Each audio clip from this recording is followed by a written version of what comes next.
Assalamualaikum warahmatullahi wabarakatuh. Sobat Radio Mencekam, semoga selalu sehat walafiat dan dijauhkan dari gangguan tak kasat mata.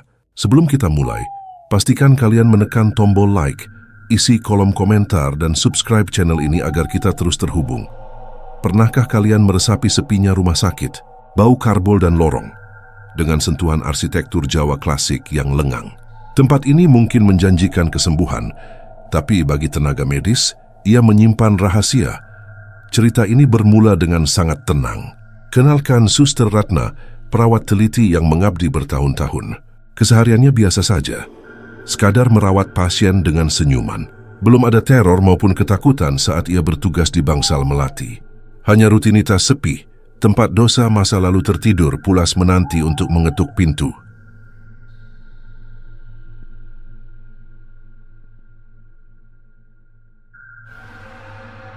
Suster Ratna menghela napas panjang sambil menatap lekat selembar kertas berstempel biru di tangannya. Sebuah surat mutasi. Setelah hampir 10 tahun berjibaku di ruang IGD yang seolah tak pernah tidur, hari ini ia resmi dipindah tugaskan ke Bangsal Melati. Alasan dari pihak manajemen rumah sakit cukup klasik, efisiensi dan kekurangan staf senior di sayap bangunan belakang.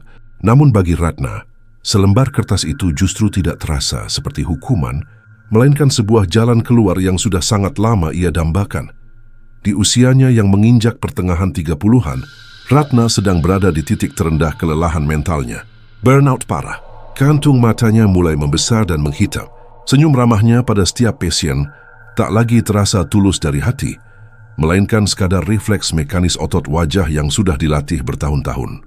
Rutinitas medis yang serba berpacu dengan waktu, suara melengking sirin ambulans yang menyayat telinga, hingga tangisan histeris keluarga pasien di lorong IGD, perlahan tapi pasti mulai menguras kewarasannya. Kia sangat butuh sebuah jeda sebelum fisiknya benar-benar hancur.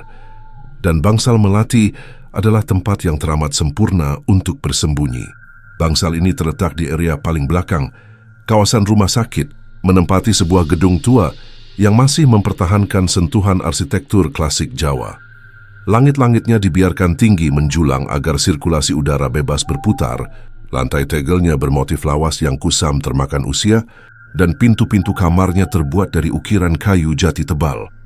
Lorong di Bangsal ini selalu terasa sepi, hanya dihuni oleh segelintir pasien pemulihan jangka panjang atau lansia yang sekadar membutuhkan perawatan pasif. "Mbak Ratna beneran nggak keberatan dipindah ke blok belakang sana?" tanya Nisa. Seorang perawat junior yang siang itu ikut membantunya merapikan isi loker.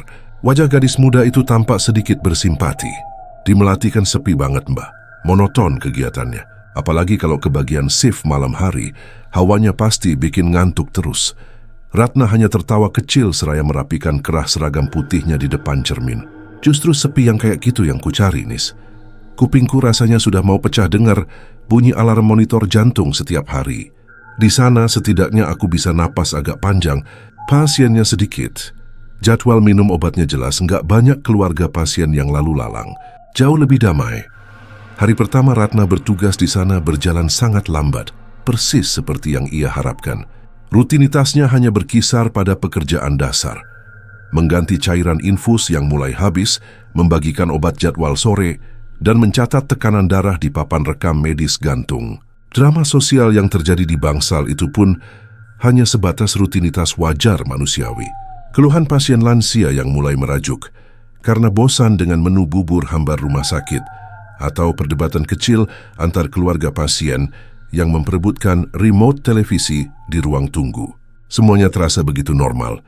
Tidak ada kepanikan darurat, tidak ada perawat yang berlarian membawa tabung oksigen, dan tidak ada denyut nadi yang harus diselamatkan dalam hitungan detik. Menjelang malam, saat lampu-lampu neon di langit-langit lorong mulai memendarkan cahaya kekuningan, Ratna duduk bersandar nyaman di kursi nurse station. Ia menyesap kopi saset hangatnya perlahan, memandangi ujung lorong lengang yang mengeluarkan bau khas karbol pembersih lantai. Ratna memejamkan mata sejenak, melengkungkan senyum tipis menikmati kesunyian yang mengelilinginya. Ia merasa akhirnya bisa bernapas lega.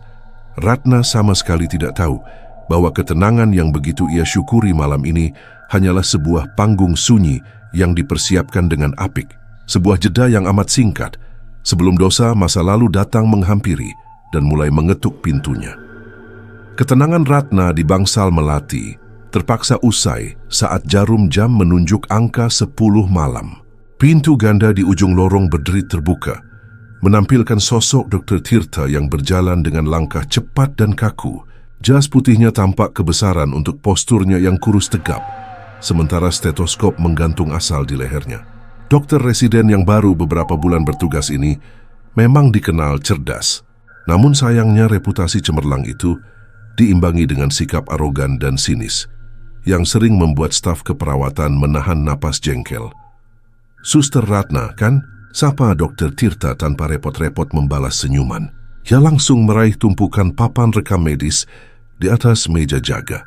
Halaman demi halaman ia balik dengan kasar.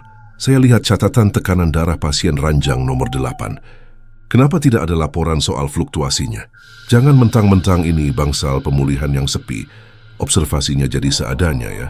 Saya tidak mau ada kesalahan prosedur medis di jam jaga. Saya hanya karena perawatnya malas berkeliling." Ratna menahan napas, berusaha meredam kekesalan yang mulai mendidih di dadanya.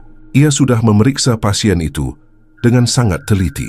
"Maaf dokter, saya sudah mencatat semuanya secara berkala. Di lembar observasi terpisah, tekanan darahnya memang stabil.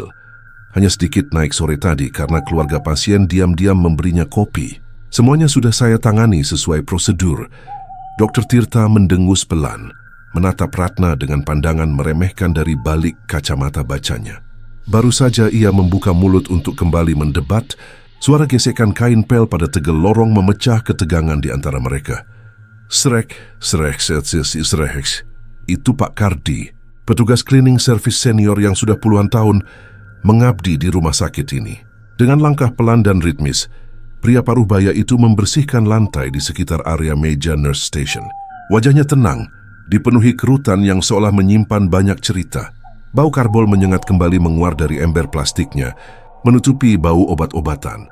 Sambil terus mengayunkan gagang pelnya tanpa menatap Dr. Tirta, Pak Kardi berdeham pelan ke arah Ratna. Suaranya terdengar berat dan santai, namun entah mengapa ada ketegasan yang ganjil di baliknya. "Suster Ratna baru malam ini ya kebagian jaga shift malam di sini?" "Iya Pak Kardi," jawab Ratna sopan, merasa lega bisa mengalihkan pandangannya dari tatapan menghakimi sang dokter. Pak Kardi mengangguk-angguk kecil. Ia memeras kain pelnya yang basah, lalu menatap Ratna lekat-lekat. "Kalau begitu, saya cuma mau ngasih tahu aturan main di bangsal ini, Sus. Aturan lama. Nanti kalau di tengah malam suster dengar suara bel atau suara ketukan 3 kali berturut-turut dari kamar 304, diabaikan saja ya. Jangan pernah direspons, apalagi sampai dibuka pintunya." Hening sejenak menyelimuti meja jaga. Ratna mengerutkan kening, tiba-tiba merasakan desir halus yang dingin di tengkuknya. Sepanjang sore tadi ia menyadari bahwa kamar 304 yang terletak di sudut paling gelap di ujung lorong memang dibiarkan kosong dan terkunci rapat. Tiba-tiba, suara tawa meremehkan memecah keheningan. Dr. Tirta menggelengkan kepalanya dengan raut wajah geli, sekaligus mengejek. Ia menepuk meja dengan pelan. "Ya ampun Pak Kardi, ini tahun berapa? Rumah sakit itu tempat orang berobat pakai ilmu kedokteran, pakai sains, bukan tempat kumpulnya dukun," ucap Dr. Tirta dengan nada mencemooh yang kental.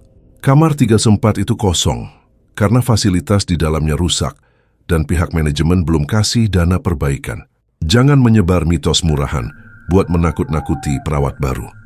Kalau memang ada suara bel, ya berarti ada korsleting listrik di kabel tuanya. Kalau ada yang ketuk pintu, mungkin cuma tikus atau jendela yang kena angin. Tolong rasional sedikit, Pak. Mendengar ejekan tajam itu, Pak Kardi sama sekali tidak terlihat tersinggung atau marah. Pria tua itu justru hanya tersenyum tipis. Sebuah senyuman misterius yang anehnya membuat suasana di lorong itu terasa semakin dingin. Ia merapikan alat pelnya perlahan. Sains memang bisa menyembuhkan tubuh yang sakit, dokter. Tapi sains tidak akan pernah bisa menjelaskan apa yang tertinggal. Saat sebuah nyawa dipaksa lepas sebelum waktunya, dengan rasa penasaran, gumam Pak Kardi tenang. Tanpa menunggu balasan dari Dr. Tirta yang kini memutar bola matanya jengah, Pak Kardi menunduk pamit dan kembali mendorong troli kebersihannya menjauh. Suara roda trolinya berdecit pelan, menghilang di belokan lorong menuju lift barang. Kini meja jaga itu kembali senyap. Dr. Tirta kembali fokus pada lembar rekam medisnya seolah tidak terjadi apa-apa. Namun Ratna tidak bisa melakukan hal yang sama. Diam-diam, mata perawat senior itu mencuri pandang ke arah ujung lorong, menatap pintu kamar 304 yang tertutup rapat dengan perasaan campur aduk yang mulai menggerogoti ketenangannya. Jam besar di dinding atas menunjuk angka 2 dini hari. Hawa dingin merayap lambat dari celah jendela berbingkai kayu jati, membawa embusan angin malam yang membuat tengkuk terasa kaku. Setelah perdebatan kecil yang menyebalkan tadi, Dr. Tirta memilih masuk ke ruang istirahat dokter yang letaknya tak jauh dari meja nurse station. Ia menutup pintu dengan bantingan pelan, meninggalkan Ratna sendirian dalam keheningan yang kini berubah menjadi amat canggung dan mencekam. Ratna menarik napas panjang, berusaha menepis perasaan ganjil yang ditinggalkan oleh peringatan Pak Kardi. Itu cuma mitos tua, batinnya berulang kali, mencoba mencari tempat berteduh pada logika rasional. Ia menunduk, memusatkan pandangan pada tumpukan laporan harian di bawah cahaya lampu meja yang temaram. Suara goresan pena di atas kertas menjadi satu-satunya bunyi yang menemani malamnya. Bangsal melati benar-benar tertidur pulas. Tak ada erangan kesakitan pasien. Tak ada suara langkah kaki perawat lain, hanya kesunyian pekat yang mulai terasa menekan dada. Namun, tepat ketika ujung penanya membubuhkan titik terakhir di lembar laporan, keheningan itu terkoyak. Tok, tok, tok. Suara ketukan itu terdengar pelan, seolah buku jari yang mengetuknya nyaris tak bertenaga. Namun di lorong tua dengan arsitektur langit-langit yang tinggi menjulang itu, bunyinya memantul dan bergaung, menyusup tajam menembus telinga Ratna. Darahnya sontak mendesir. Ia membeku di kursinya. Bola matanya perlahan bergerak menatap lurus ke arah lorong yang paling gelap. Instingnya langsung tahu kini suara itu berasal tepat dari ujung sana. Dari balik pintu kamar 304. Itu cuma angin. Ratna, bisiknya merapalkan kalimat penenang, meski suaranya bergetar hebat. Sesuai pesan yang dititipkan Pak Kardi, Ratna memaksa dirinya untuk menunduk kembali. Ia mati-matian mengabaikan gema itu. Mencengkeram erat ujung meja kayu hingga buku-buku jarinya memutih pasi. Keringat dingin mulai merembes perlahan di keningnya. Logikanya perlahan runtuh, karena ia tahu betul angin menderu tidak akan pernah bisa menghasilkan irama sekonstan itu. Ketukan tadi memiliki jeda yang sangat teratur, seolah seseorang di dalam sana sedang meminta izin untuk dibukakan pintu. Saat Ratna masih berjuang keras menenangkan detak jantungnya yang memburu liar, pintu ruang istirahat dokter tiba-tiba terbuka lebar. Dr. Tirta melangkah keluar dengan raut wajah masam dan menahan amarah. Ia mengusap wajahnya dengan kasar, terlihat sangat terganggu. "Suster Ratna, bisa tolong ditertibkan tidak pasien di bangsal ini?" Gerutunya dengan suara tertahan namun sangat tajam. Ia berjalan cepat menghampiri meja jaga, lalu berkacak pinggang menatap Ratna. "Saya baru saja mau bisa memejamkan mata, dan tiba-tiba ada yang mengetuk-ngetuk pintu kamarnya sendiri. Suaranya sampai bergema ke dalam ruangan saya. Tolong dicek siapa pasien yang iseng malam-malam begini, mengganggu waktu istirahat saja." Ratna menelan ludah. Tenggorokannya mendadak terasa sangat kering bagai diisi pasir. Ia perlahan mendongak, menatap dokter muda yang arogan itu. Suaranya bergetar parau saat membalas. "Dokter, semua pasien di bangsal ini sudah tidur lelap sejak jam 10 tadi. Sebagian besar di bawah pengaruh obat. Tidak ada satu pun yang bangun." Perlahan Ratna mengangkat tangannya dan menunjuk ke arah lorong gelap dengan jemari gemetar. Ketukan itu, suaranya bukan dari kamar pasien luar. Suaranya dari dalam kamar 304, Dok. Hening sejenak menyelimuti meja nurse station. Ucapan Ratna barusan seakan menggantung di udara, membeku bersama suhu ruangan yang perlahan merosot turun. Namun Dr. Tirta sama sekali tidak gentar. Pria berkacamata itu justru mendengus kasar, memutar bola matanya dengan tatapan tak habis pikir. "Kamar 304 lagi. Astaga, Suster Ratna. Saya kira Anda perawat senior yang rasional. Ternyata sama saja tertipunya dengan cerita karangan petugas kebersihan itu." Cibir Dr. Tirta dengan nada tinggi, sengaja memecah keheningan yang mencekam. Tepat saat kalimat ejekan itu selesai diucapkan, suara itu terdengar lagi. "Tok, tok, tok." Kali ini suaranya lebih keras dan menggema. seakan sengaja memancing emosi sang dokter. Urat di dahi Dr. Tirta menonjol keluar. Kesabarannya benar-benar habis. Tanpa memedulikan raut wajah Ratna yang kini pucat pasi, ia berbalik dan melangkah lebar-lebar menuju ujung lorong gelap itu. "Dokter, jangan. Tolong biarkan saja," cegah Ratna setengah berteriak. Tubuhnya gemetar hebat, kakinya terasa terpaku di lantai tegel. Tak berani menyusul langkah pria itu. Bapak Kardi sudah bilang jangan pernah merespons apalagi membukanya. "Dok, itu Pak Mali. Saya dokter di sini, suster. Saya tidak diatur oleh mitos konyol," sahut Tirta tanpa menoleh sedikit pun. Langkah sepatunya berderap lantang di sepanjang lorong bangsal melati, menghancurkan kesunyian malam hingga ia tiba tepat di depan pintu kayu jati bernomor 304. Tirta tidak ragu sedikit pun. Tangannya mencengkeram gagang pintu berbahan kuningan kusam itu, memutarnya dengan kasar dan mendorongnya sekuat tenaga ke dalam. Kriet! Brak pintu itu terbuka lebar membentur dinding. Gelap gulita langsung menyambut pandangan Tirta. Ia merogoh saku jasnya, menyalakan senter kecil untuk pemeriksaan medis dan mengarahkannya memutari seisi ruangan. Persis seperti yang ia yakini, ruangan itu kosong melompong. Hanya ada rangka ranjang besi tua berkarat tanpa kasur, tiang infus usang di pojok ruangan, dan debu tebal yang menutupi lantai. Tidak ada siapa-siapa di sana. Namun ada satu hal yang luput dari nalar logisnya malam itu. Suhu di dalam ruangan tersebut terasa sangat ganjil. Begitu pintu terbuka, udara sedingin es langsung berembus keluar menerpa wajah Dr. Tirta, membawa aroma apek yang pekat bercampur bau tanah basah yang menyengat paru-paru. Hawa dinginnya terasa tidak wajar, menusuk menembus jas dokternya hingga ke tulang, seolah ruangan kecil itu sama sekali tidak berada di dimensi yang sama dengan gedung rumah sakit. Meski bulu kuduknya sempat meremang sesaat karena hembusan angin aneh itu, ego Dr. Tirta jauh lebih besar. Ia menepis rasa tidak nyamannya dan berbalik menatap Ratna yang masih berdiri kaku di kejauhan. "Lihatkan, suster," teriak Dr. Tirta dari ujung lorong. Tawanya terdengar sumbang dan mengejek. "Kosong. Tidak ada hantu, tidak ada setan ketuk, tidak ada apa-apa di sini. Ini pasti cuma suara tikus di loteng atau engsel jendela tua yang kendur tertiup angin." Berhenti bersikap konyol dan bertingkah seperti penakut. "Ini rumah sakit, bukan rumah hantu."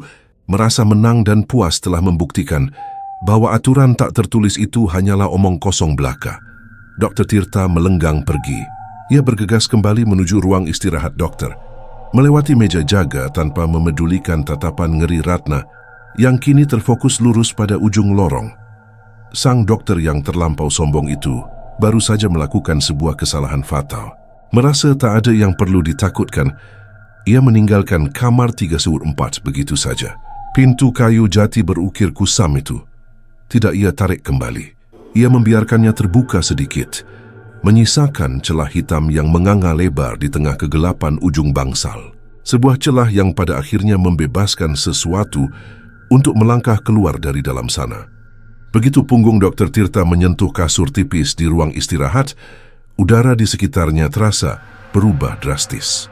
Rasa dingin yang ia bawa dari depan kamar 304 seolah menempel ketat di kulitnya, menembus kain jasnya dan membekukan aliran darahnya. Ia menarik selimut tebal menutupi dada, merutuki pendingin ruangan yang mendadak terasa jauh lebih dingin dari biasanya. Tirta memejamkan mata rapat-rapat, berusaha keras menyingkirkan bayangan lorong gelap dan hawa apek tadi dari pikirannya yang lelah. Namun, baru saja kesadarannya mulai meremang di batas tidur, telinganya menangkap sebuah bunyi ganjil. Tap, tap, tap, bukan suara ketukan pintu, melainkan suara langkah kaki berair yang menginjak lantai tegel. Suara itu terdengar sangat pelan namun amat dekat, seolah ada seseorang yang sedang berjalan mengelilingi ranjangnya. Tirta tersentak bangun, matanya membelalak menyapu seluruh penjuru ruangan sempit. Berukuran 3 kali 4 meter itu. Kosong, hanya ada bayangan lemarinya yang memanjang terkena pantulan cahaya lampu dari celah ventilasi. Berusaha menepis rasa panik yang perlahan mencekik lehernya, Tirta bangkit dan mengusap wajahnya yang mulai dipenuhi keringat dingin. Ia berjalan menuju wastafel kecil di sudut ruangan untuk membasuh muka. Namun saat tangannya meraba pinggiran meja untuk mengambil kacamata yang baru saja ia letakkan di sana, benda itu lenyap. Tirta meraba-raba dengan kebingungan.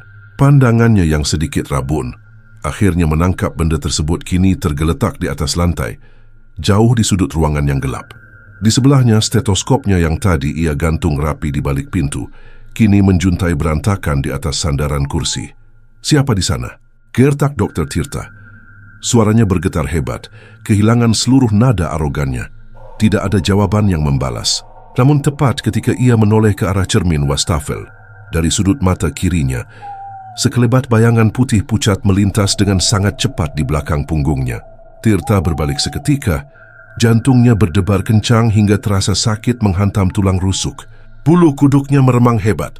Perasaan bahwa ia tidak sendirian di ruangan itu terasa begitu pekat, mengawasi setiap pergerakannya dari sudut yang tak terjangkau cahaya. Halusinasi, batinnya mati-matian meyakinkan diri sendiri. Ini pasti cuma halusinasi karena kurang tidur. Tak tahan dengan hawa mencekam yang makin pekat di ruangannya, Tirta memutuskan untuk keluar. Ia membuka pintu dengan kasar dan melangkah kembali ke lorong bangsal yang temaram. Namun teror itu ternyata belum usai.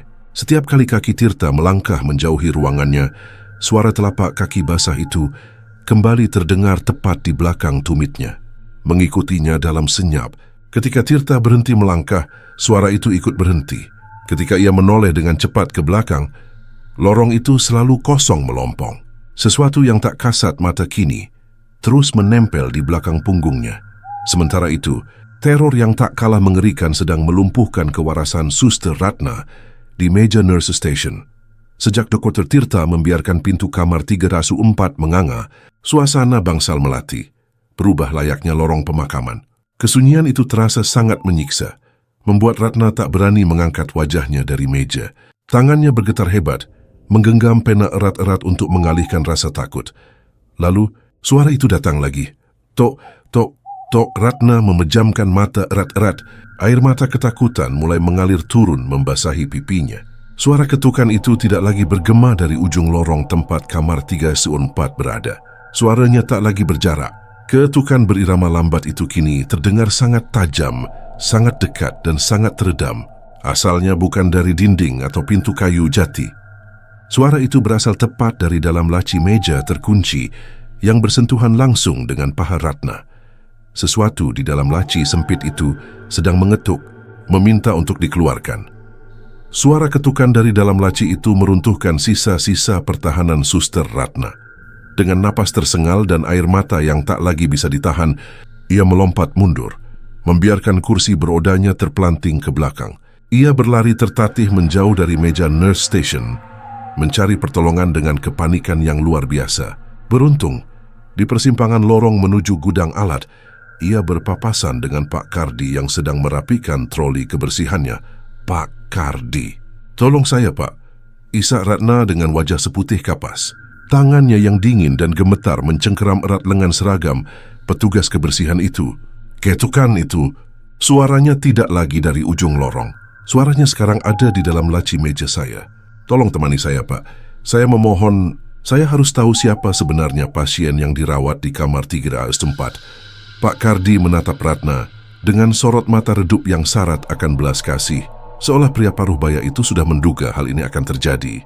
Tanpa banyak bertanya atau menghakimi, ia mengangguk perlahan. Pak Kardi mengambil kunci master dari saku celananya, lalu membimbing perawat yang sedang terguncang itu menuju ruang penyimpanan arsip lama di sayap bawah tanah rumah sakit. Ruang arsip itu terasa pengap dan berdebu. Cahaya lampu gantungnya berkedip redup, menerangi deretan rak besi berkarat yang dipenuhi ribuan map kuning kusam. Bau kertas tua yang melapuk dan kapur barus menyeruak tajam ke rongga hidung. Dengan bantuan cahaya senter kecil dari ponsel, Ratna dan Pak Kardi menyusuri rak khusus dokumen kematian 10 tahun lalu, mencari berkas terakhir yang mencatat riwayat penghuni kamar 304. Tangan Ratna yang masih sedikit gemetar menelusuri deretan nama pada tepian map. Napasnya tertahan saat jarinya berhenti pada sebuah map bersampul coklat tebal. Nomor kamarnya tertera jelas dengan spidol hitam, 304. Dengan dada bergemuruh kencang, Ratna membuka lembar demi lembar rekam medis tersebut. Hatinya mencelus hebat saat membaca baris penyebab kematian pasien. Gagal napas akut, Namun bukan penyebab kematian itu yang membuat aliran darah Ratna seakan membeku seketika. Mata perawat itu terbelalak ngeri saat melihat tanggal kejadian dan sebuah tanda tangan yang dibubuhkan di kolom perawat jaga pada malam insiden. Tinta biru pudar itu dengan sangat jelas menuliskan namanya sendiri, Suster Ratna.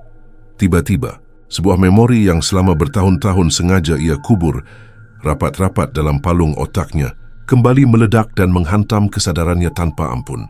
Ingatan kelam dari 10 tahun silam, saat ia masih menjadi perawat baru yang sering dibekap kelelahan. Malam itu hujan badai turun sangat deras. Ratna muda yang berjaga sendirian di bangsal melati merasa sangat mengantuk. Ia menyandarkan kepalanya di atas lipatan tangan di meja jaga. Saat kesadarannya nyaris hilang, sayup-sayup ia mendengar suara ketukan pintu 3 kali dari kamar 314. Ketukan pelan dari seorang pasien tua yang kehabisan oksigen, merangkak susah payah ke lantai, memukul pintu kamarnya memohon pertolongan. Alih-alih bangun dan memeriksa pasien, Ratna muda justru mengabaikannya. Ia berbohong pada dirinya sendiri bahwa itu hanyalah suara ranting pohon yang menghantam jendela. Ia memiringkan kepalanya, menutup telinga dan kembali tertidur lelap. Ia membiarkan ketukan itu perlahan melemah, semakin sayup, hingga akhirnya berhenti untuk selamanya. Lembar rekam medis di tangan Ratna terlepas dan jatuh berhamburan ke lantai tegel. Kakinya lemas tak bertulang. Rasa bersalah yang teramat pekat kini merayap naik dari ujung kakinya, membelit lehernya hingga ia kesulitan meraup udara. Teror ketukan berulang ini bukanlah kebetulan semata. Arwah malang dari kamar 304 itu tidak sedang menakut-nakuti korban secara acak. Ia datang kembali ke bangsal melati malam ini secara khusus, semata-mata untuk menagih janji nyawa pada perawat yang dulu mengabaikan ketukan terakhirnya. Dengan napas memburu dan air mata yang terus mengalir membasahi pipinya, Suster Ratna berlari meninggalkan ruang arsip. Ia bergegas menaiki tangga menuju bangsal melati dengan perasaan kacau balau. Ia harus segera menutup pintu kamar 304 yang dibiarkan terbuka oleh Dr. Tirta. Jika tidak, entitas malang itu akan keluar sepenuhnya dan menelan siapa saja yang ada di sana malam ini. Namun, semuanya sudah terlambat. Begitu kaki Ratna menginjak lantai ujung lorong bangsal, seluruh lampu neon berkedip liar sebelum akhirnya meledak secara bersamaan. Setar, pecahan kacanya berhamburan. Gelap gulita seketika menyergap. Suasana rumah sakit yang tenang berubah menjadi lautan hitam yang sangat mencekam. Di ujung lain lorong, terdengar raungan panik dari Dr. Tirta. Dokter sombong itu lari tunggang langgang keluar dari ruang istirahatnya. Pria itu tampak sangat ketakutan dan pucat pasi, berlari membabi buta ke arah pintu ganda pembatas bangsal. Ratna menyusulnya, ikut menarik gagang pintu tersebut dengan putus asa. Terkunci. Sesuatu yang tak kasat mata telah menyegel bangsal melati, menjebak mereka berdua di dalam lorong yang kini terasa sedingin lemari es. Tiba-tiba, suara ketukan itu menggelegar dari segala arah. Bukan lagi ketukan pelan dan sopan, melainkan hantaman keras dan bertubi-tubi. Brak, brak, brak. Pintu-pintu, kaca jendela hingga dinding lorong bergetar hebat. Rasanya seperti ada puluhan kepalan tangan marah yang memukul tembok dari berbagai sisi. Di tengah kegelapan pekat itu, suhu ruangan merosot drastis.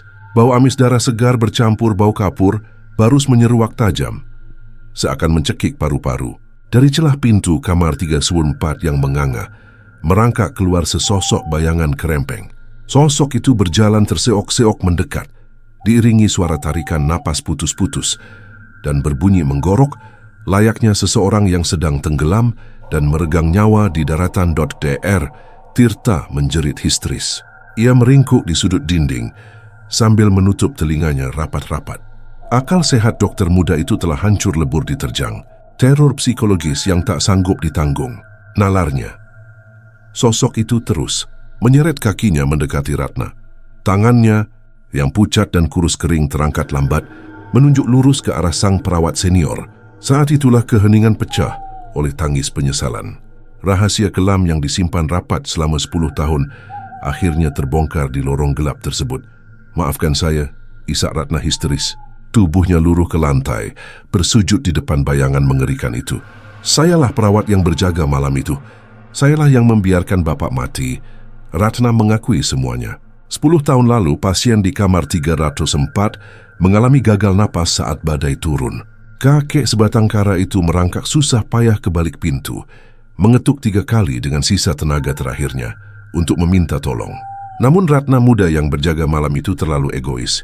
Ia sangat kelelahan, memilih menutup telinga dari suara ketukan tersebut dan membiarkannya perlahan melemah hingga akhirnya berhenti selamanya. Pengakuan putus asa Ratna bergema menggetarkan lorong. Kelalaiannya telah menukar nyawa seseorang dengan jam tidurnya. Kini, entitas yang mati dengan dendam dan penasaran itu datang bukan sekadar untuk menakut-nakuti. Ia mengamuk untuk menuntut pertanggungjawaban yang setimpal. Sebuah nyawa yang harus dibayar lunas malam ini juga. Hembusan napas berbau kapur barus dan tanah basah menerpa wajah Suster Ratna. Sosok pucat kerempeng itu kini berdiri tepat di hadapannya, menunduk dengan sepasang mata cekung yang gelap gulita. Suara napasnya yang menggorok terdengar semakin keras, seakan memutar kembali detik-detik sakaratul maut yang menyakitkan di malam badai 10 tahun silam. Tangannya yang pucat dan sedingin es merambat pelan, mencengkeram erat bahu Ratna yang bergetar hebat. Di sudut lorong, sisa-sisa kewarasan Dr. Tirta akhirnya hancur lebur berkeping-keping. Teror psikologis yang menggempurnya sejak ia bersikap sombong membuka pintu kamar 304 kini mencapai puncaknya. Bayangan-bayangan mengerikan merayap keluar dari setiap celah dinding, berbisik dan menertawakan arogansinya. Nalar logis sang dokter residen itu runtuh tak bersisa. Ia menjerit histeris berulang kali, mencakar-cakar kepalanya sendiri, lalu tertawa melengking dengan tatapan mata kosong yang mengerikan. Dr. Tirta telah sepenuhnya kehilangan akal sehatnya, tenggelam dalam lautan halusinasi yang tak akan pernah melepaskannya. Sementara itu, di hadapan sang arwah, tangis histeris Ratna perlahan mereda. Ia berhenti memohon. Keputusasaan di matanya perlahan berganti dengan kepasrahan yang amat pekat. Ia sadar, tidak ada satupun kata maaf yang bisa mengembalikan nyawa pasien tua itu. Tidak ada satupun alasan medis yang bisa membenarkan kelalaiannya menelantarkan nyawa orang lain. Bawa saya, bisik Ratna Parau, menundukkan kepalanya dalam-dalam. Saya siap menebus semuanya. Bayar lunas utang nyawa itu dengan napas saya malam ini juga. Tepat setelah kalimat pasrah itu terucap, sosok tersebut menarik seragam Ratna dengan paksa. Kegelapan yang sangat pekat, seolah menelan tubuh mereka berdua bulat-bulat. Ratna tak sempat menjerit saat hawa dingin yang luar biasa menyeret tubuhnya menyusuri lantai lorong, masuk ditarik kembali ke dalam celah hitam kamar 304 yang menganga. Bersamaan dengan itu, pintu kayu jati berukir tersebut menutup dengan sendirinya. Disusul suara bantingan yang menggelegar hebat. Brak, lalu semuanya mendadak hening. Kesunyian yang teramat memekakkan telinga kembali menyelimuti bangsal melati. Lampu-lampu neon di langit-langit berkedip pelan, sebelum akhirnya menyala kembali dengan normal. Menerangi lorong yang kini kosong melompong. Teror gaib itu telah usai. Sang arwah telah mendapatkan apa yang ia inginkan. Pagi harinya kepanikan luar biasa melanda seisi rumah sakit. Para staf keperawatan yang datang untuk pergantian shift menemukan pemandangan yang sangat tragis. Dr. Tirta ditemukan meringkuk di sudut lorong depan meja jaga, tertawa cekikikan, sambil berbicara sendiri dan memeluk lututnya. Tatapannya kosong memandangi dinding. Ia segera dievakuasi ke bangsal psikiatri dengan pengawasan ketat, meninggalkan karier medisnya yang hancur berantakan. Sementara itu, Suster Ratna tak pernah ditemukan. Pihak kepolisian dan keamanan rumah sakit telah membongkar dan mencari ke seluruh penjuru gedung. Namun wanita itu seolah lenyap di telan bumi. Satu-satunya jejak yang tertinggal hanyalah sebuah papan nama dada plastik bertuliskan Suster Ratna, tergeletak dingin tepat di depan pintu kamar 304, yang kini terkunci sangat rapat dari dalam. Kini, bangsal melati kembali senyap dan damai seperti sedia kala. Namun para petugas medis yang berjaga malam akhirnya paham satu hal. Jika terdengar suara ketukan pintu 3 kali dari ujung lorong, itu bukanlah ulah pasien lansia yang usil atau suara ranting pohon. Itu adalah suara Suster Ratna yang kini menggantikan posisi kakek tua tersebut di dalam dinginnya kamar 304, menangis dan mengetuk pintu memohon untuk dikeluarkan selamanya.